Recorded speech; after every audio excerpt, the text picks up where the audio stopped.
오늘 성경 말씀은 에스라 10장 1절에서 17절까지 한 절씩 교독으로 읽겠습니다. 구약 성경 에스라 10장 1절에서 17절 교독합니다.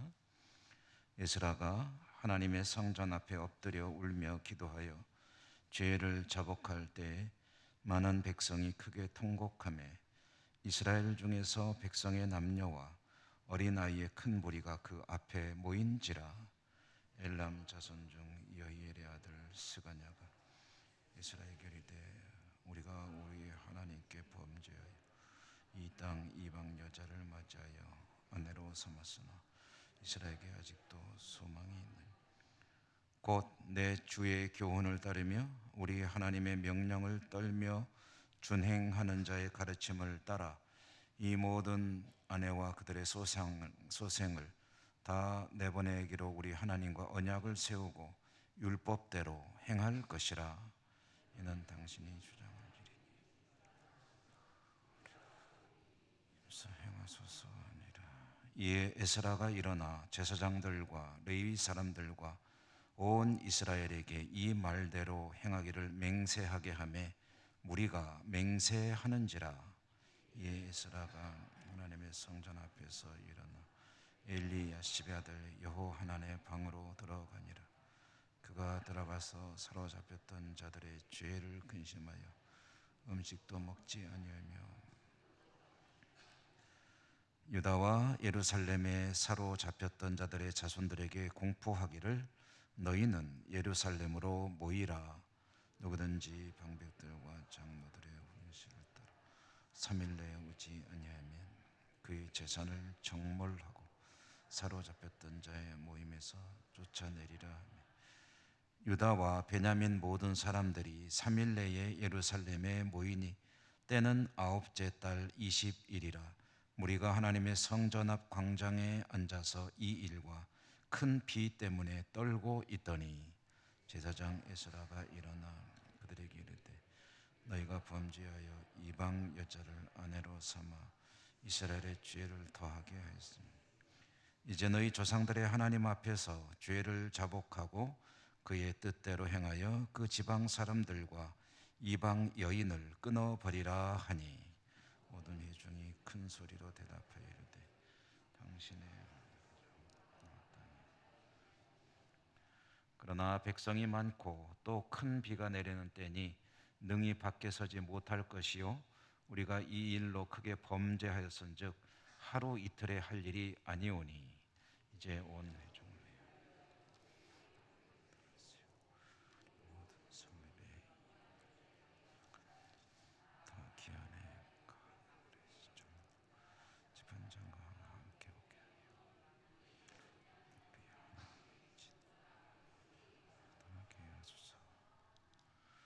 오직 아사엘의 아들 요나단과 디과의 아들 야세야가 일어나 그 일을 반대하고 무슬람과 레위 사람 삽부대가 그들을 돕더라. 사로잡혔던 자들의 제사장 에스라가 그 종족을 따라 족장들 몇 사람을 선임하고 열째 달 초하루에 앉아 그 일을 조사 첫째 달 초하루에 이르러 이방 여인을 아내로 맞이한 자의 일 조사하기를 마치니라. 아멘. 오늘 말씀의 은혜가 여러분과 함께 하시기를 기원합니다. 에스라 읽기 10장 마지막으로 읽는데요. 오늘 끝까지 읽으면 좋겠지만 이 뒤에 나오는 말씀은 이제 주로 이름이고 발음도 좀 어렵고 또 좀 길고 해서 생략했습니다. 그러나 에스라의 내용을 따라서 읽으면서 말씀을 새겨보는 것은 이제 오늘로서 에스라는 마치고 다음 수요일부터는 이제 느헤미야 그리고 이어서 말라기 이 구약 성경의 마지막 책들을 좀 읽어보려고 합니다. 지나온 이야기를 간략하게 정리해 보면 바벨론에 포로로 끌려갔던 사람들이 이제 돌아오게 되는데 1차로 돌아온 사람들은 성전을 재건했습니다. 중간에 성전의 공사가 16년 정도 중단되는 어려움을 겪기도 했지만 어쨌든 성전을 다시 세우는 데 성공했습니다. 그렇게 성전이 재건된 지 60년 정도가 지났을 때 이제 에스라를 지도자로 해서 2차로 이제 포로로 잡혀갔던 사람들이 돌아오게 되었다 하는 거죠.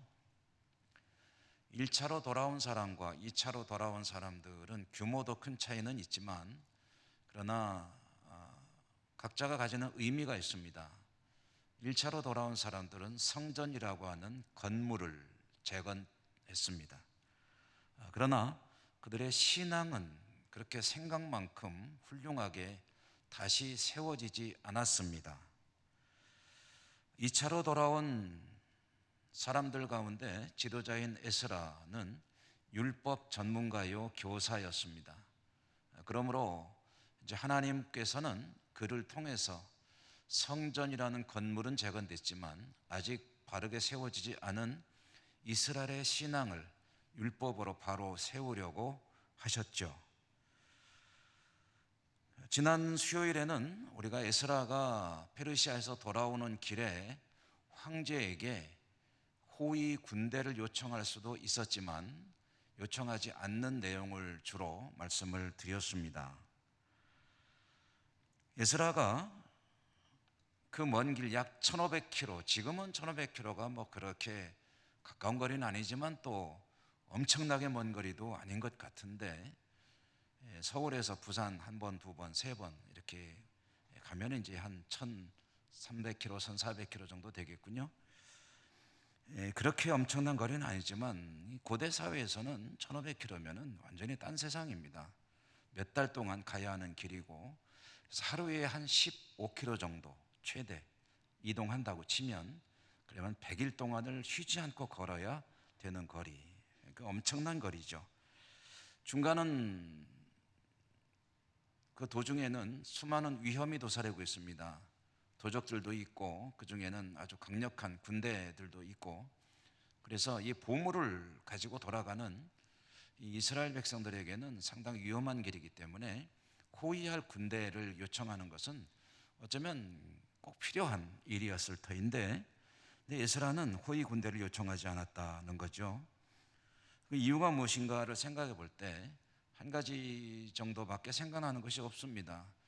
있으면 좋을 것을 굳이 마다한 이유가 뭐냐 하면은 이제 페르시아를 떠나서 예루살렘으로 돌아가면은 돌아가는 길부터 돌아간 이후의 모든 삶에 대해서는 아무것도 보장된 것이 없습니다. 안전도 어떻게 될지 모릅니다. 그러므로 에스라는 이때부터 출발할 즈음부터 전적으로 하나님만 의지하기로 작정을 한 것입니다. 그러므로 군대를 요청하지 않았습니다.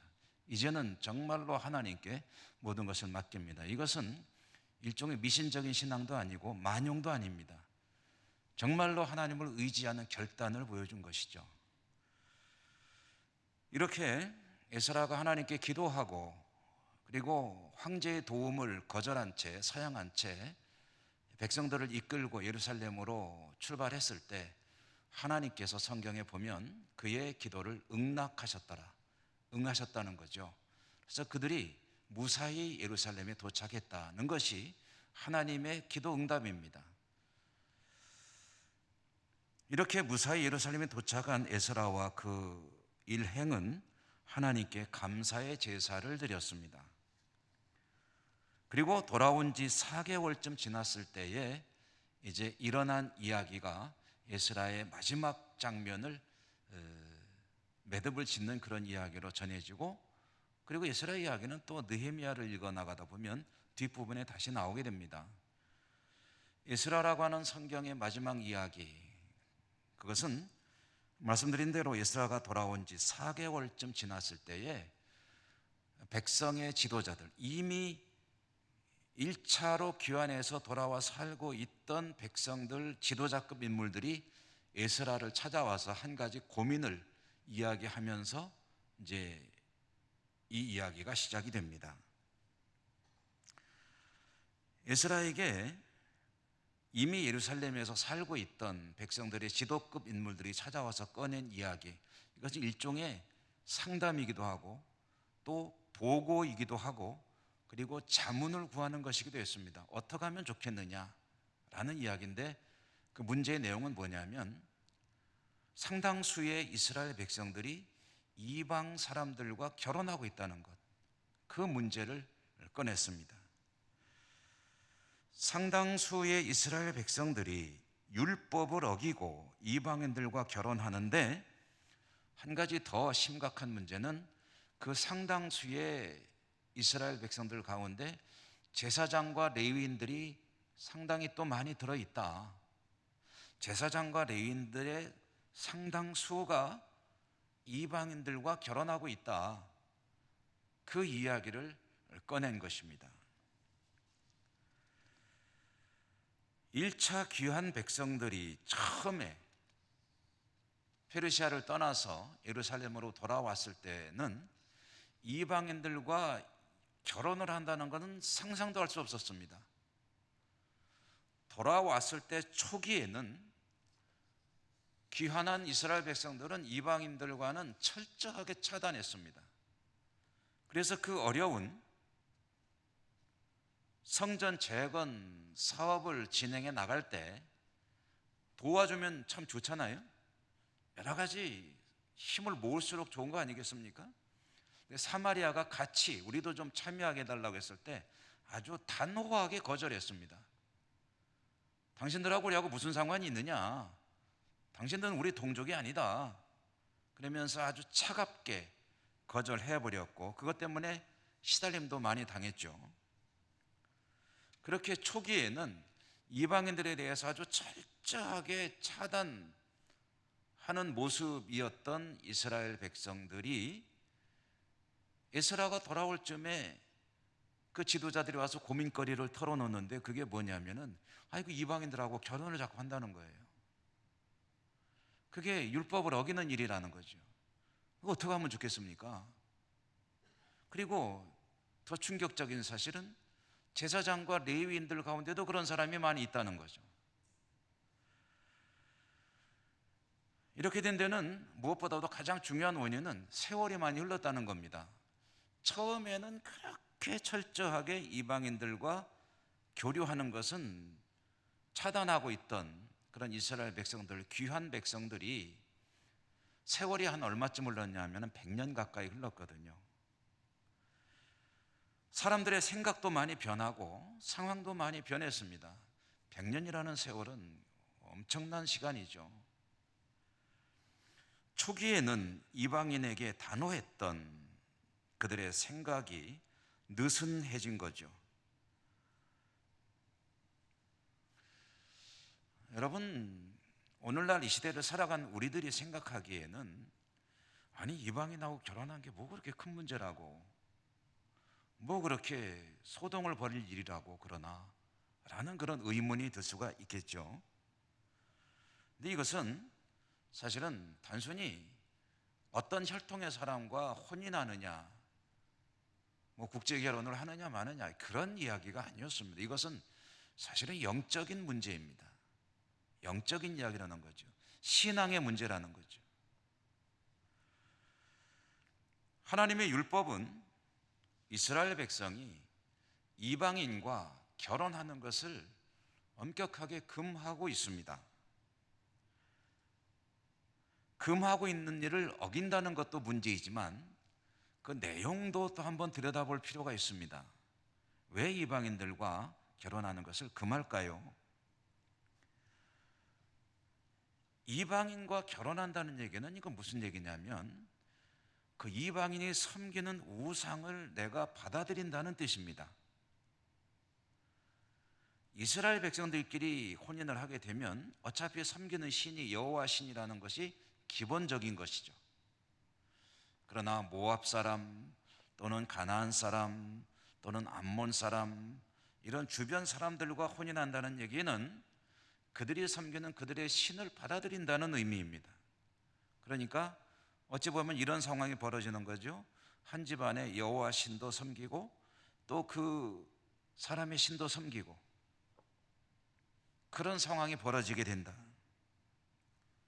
결혼이라는 것은 상대방의 종교를 인정하는 행위였기 때문에 하나님은 출애굽할 때부터 이스라엘 백성들이 가나안에 들어가면 가나안 원주민들과는 절대 교류하지 마라. 그런데 어떻게 같이 살면서 교류 안 할 수가 있겠습니까? 그러니까 명하신 내용이 뭐냐면 원주민들을 완전히 가나안 땅에서 몰아내라는 것이 하나님의 명령이었습니다.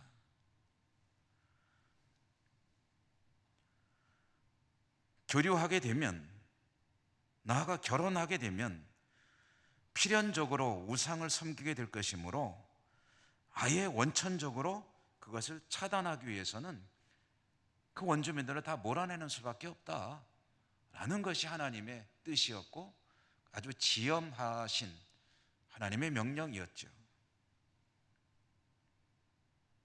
네, 여러분, 이게 이제 사실은 어떤 얘기냐면 이런 얘기입니다. 원주민이니 이방인이니 이런 사람들을 몰아내고 교류하지 마라, 혼인하지 마라라고 하는 이야기는 그들의 신앙, 그들의 종교 때문에 그런 것이다. 그러므로 뒤집어서 이야기하면 이 사람이 결혼하면서 같은 하나님을 섬길 수 있다면 그러면 문제가 안 되겠죠. 그렇지 않습니까? 뭐 때문에 하나님께서 금하셨다고요? 우상을 섬기는 것 때문에. 그러니 만약에 결혼하더라도 우상을 섬기지 않고 같이 힘을 내어 하나님을 더 장래를 섬길 수 있다면 사실은 아무 문제가 안 됩니다. 이 얘기는 좀 뒤에 하게 드리도록 하죠. 사실 이것은 우리에게는, 우리 성도님들에게는 피부에 와닿는 이야기일 것입니다.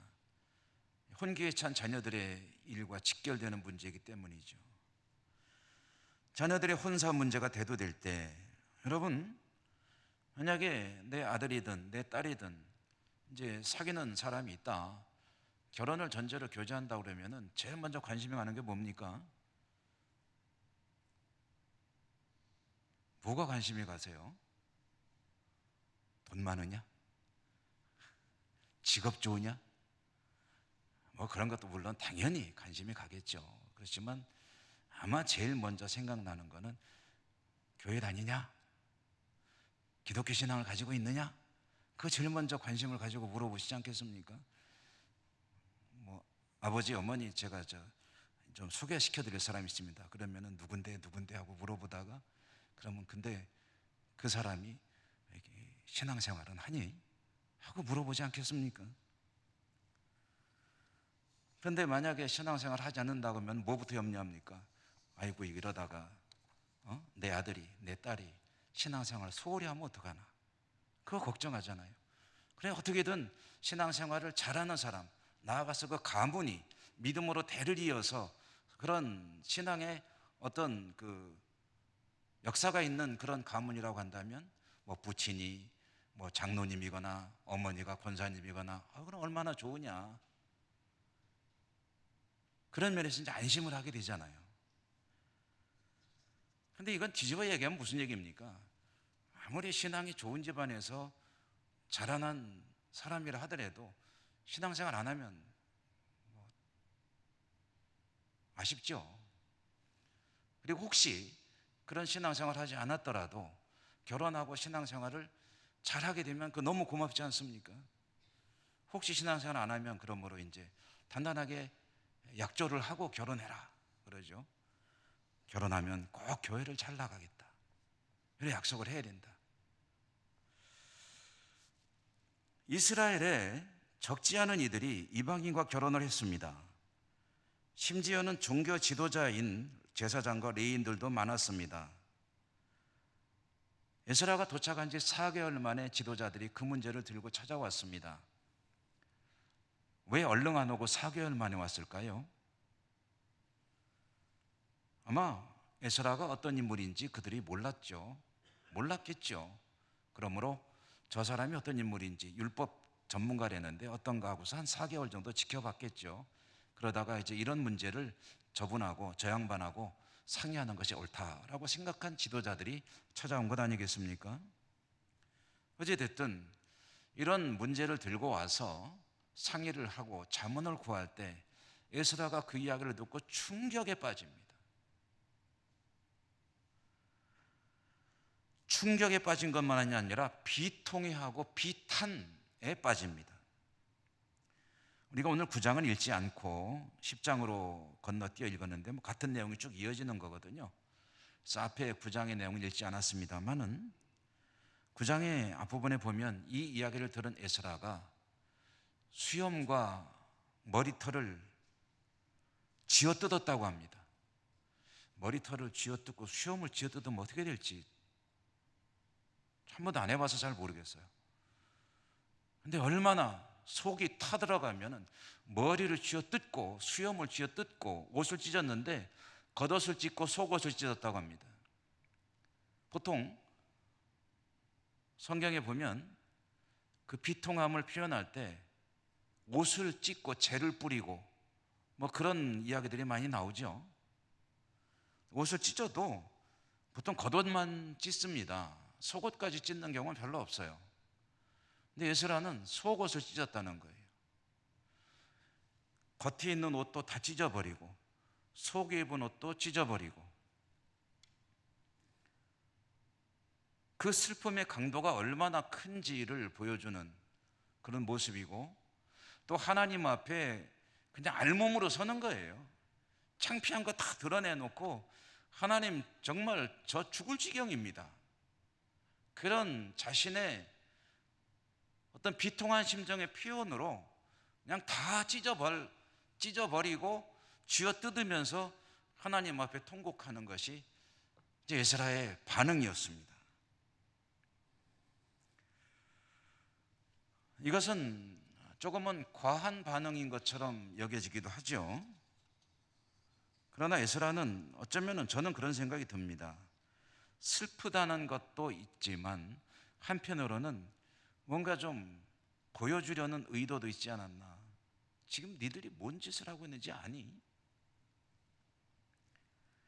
이 문제가 얼마나 심각한 문제인가를 보여주는 어떤 그런 효과를 기대하면서 더 과장되게 행동했을 수도 있습니다.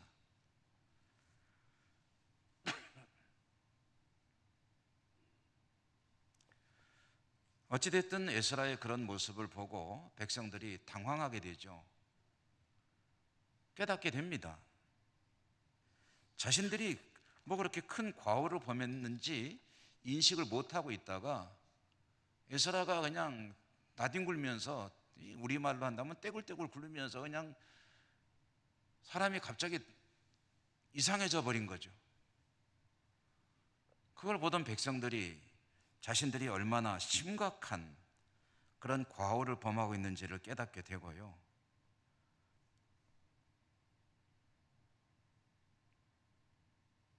이스라엘 백성들이 바벨론에서 돌아올 때요, 정말 큰 전제가 하나 있었습니다. 큰 과제가 하나 있었습니다. 그것은 뭐냐 하면 다시는 하나님 앞에 실패하지 않아야 된다는 것이었습니다.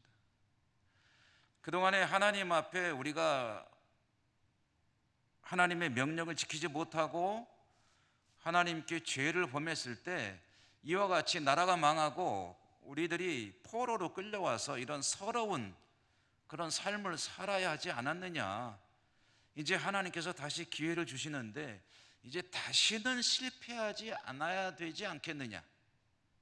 이제는 실패하면 안 된다. 그러므로 그들은 돌아왔을 때 이방인들과 철저히 차단했습니다. 나름대로 신앙을 지키려고 노력을 한 것이죠. 율법에 따라 살려고 노력을 했죠. 그런데 세월이 흐르면서 100년 가까운 세월이 흐르면서 그들의 그런 생각은 하루하루 지나면서 무뎌졌습니다. 결심은 약해졌습니다. 단단하게 마음먹었던 그 신앙적 결단이 흐물흐물 녹아지기 시작했습니다. 그러면서 이방인들과의 혼인 문제, 틀림없이 율법이 금하고 있는데도 불구하고 그들은 현실과 타협하며 이방인들과 결혼하기 시작했습니다. 여러분, 이스라엘 백성들이 율법에 금하고 있음에도 불구하고 이방인과 혼인한 원인이 무엇일까요? 왜 그랬을까요? 하지 말라는 거 안 하면 되는데 왜 그랬을까? 현실적인 이유가 있었을 것입니다. 아마 경제적인 이유가 컸을 거예요. 돌아온 이들의 경제는 불안정했습니다. 그곳에서 나름대로 살던 그 가산을 정리하고 돌아왔지만 페르시아에서의 삶과 고향에서 삶은 또 다르죠. 돌아와서 경제가 불안정한 이들, 그러나 반면에 여기서 오래 살아온 토착 이방인들 가운데는 경제적으로 안정을 이룬 이들이 많이 있습니다. 그들과 결혼하는 것은 지금 이 빈곤, 곤란한 생활을 벗어나는 하나의 통로가 됩니다. 탈출구가 되는 거죠. 특히 제사장과 레위인들은 빈곤층이었습니다. 제사장과 레위인들은 다른 직업을 가지지 못합니다. 그러니 그렇게 살아야 하는 그들이 현실적으로 어려울 때 혼인할 수 있는 대상이 먹고 사는 건 걱정 없는 사람이다 라고 한다면 매력을 느낄 수밖에 없죠. 그러므로 그들은 어떻게든 이렇게 저렇게 현실적으로 율법이 금하고 있지만 그러나 이런저런 타협안을 찾아가면서 결혼을 하기 시작했고 한 사람 두 사람 하다 보니까 많은 사람들이 누구도 했는데 그래가면서 이것이 별 문제가 아니로구나 하는 그런 영향이 미쳐지게 되고 그러면서 많은 사람들이 이제 이방인과 결혼하는 것을 별로 문제 삼지 않게 되었다라는 것이죠.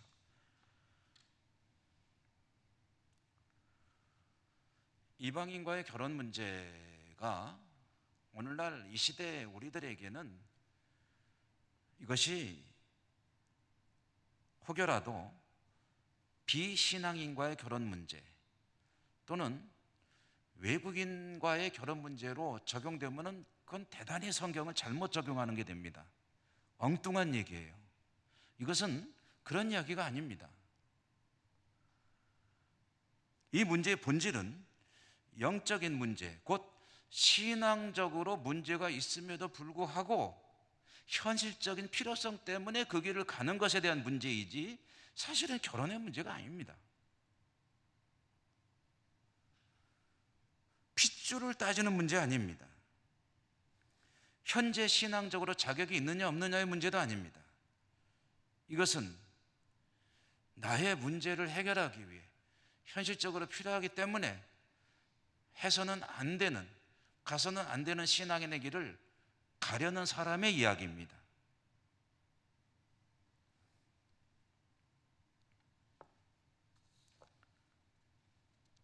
실제로 성경에 보면 예수님 혈통 가운데도 우리가 얼른 아는 대로 두 사람의 이방 여성이 있지 않습니까?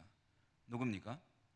마태복음에 보면 누가 누구를 낳고 쭉 하는데 거기에 두 사람의 이방 여성이 등장합니다. 라합과 룻. 예, 기다렸습니다. 라합과 룻이라고. 라합은 어느 혈통이죠? 혈통으로 따지면 여리고에 살던 가나안 여성이죠. 가나안 여성. 룻은 어느 혈통입니까? 모압 혈통이죠. 모압 사람이잖아요.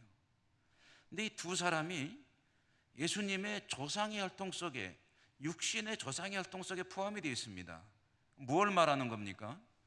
이것은 육신의 혈통의 이야기가 아니라는 거예요.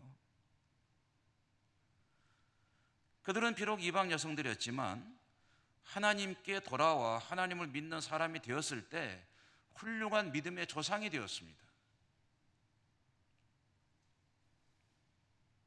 그러므로 이 문제를 제기했을 때 그 문제는 단순히 이방 여성과 결혼했기 때문에 문제가 아니라 이방 여성과 결혼한 사람들의 신앙이 이상해져 버리는 것 때문에 문제가 된 겁니다.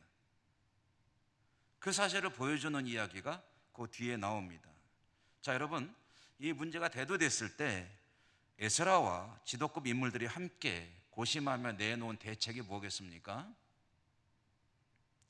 율법대로 바로잡자는 것입니다. 율법대로 바로잡자. 늦은 감은 있지만 그러나 이제라도 율법대로 바로잡자.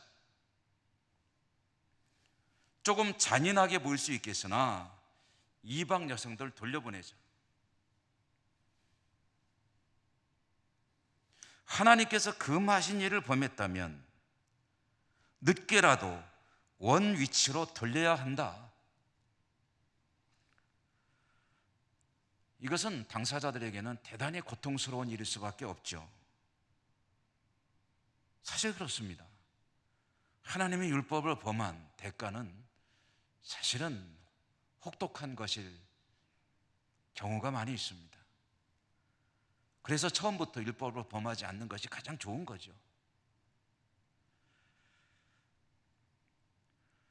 이 일은 어찌 보면 인륜, 혈연을 강제로 정리하는 것 같은 대단히 적절하지 못한 일인 것 같지만 사실 내용을 들여다보면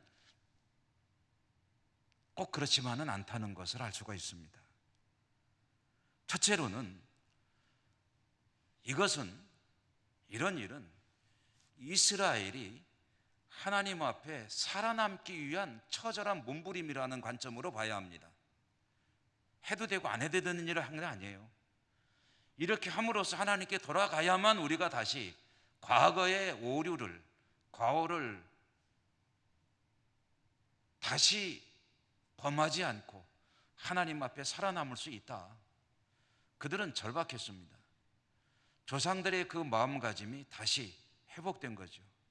어떻게든 하나님께서 원하는 자리로 돌아가야 한다. 그러려면 이거 원상복구 시켜야 된다.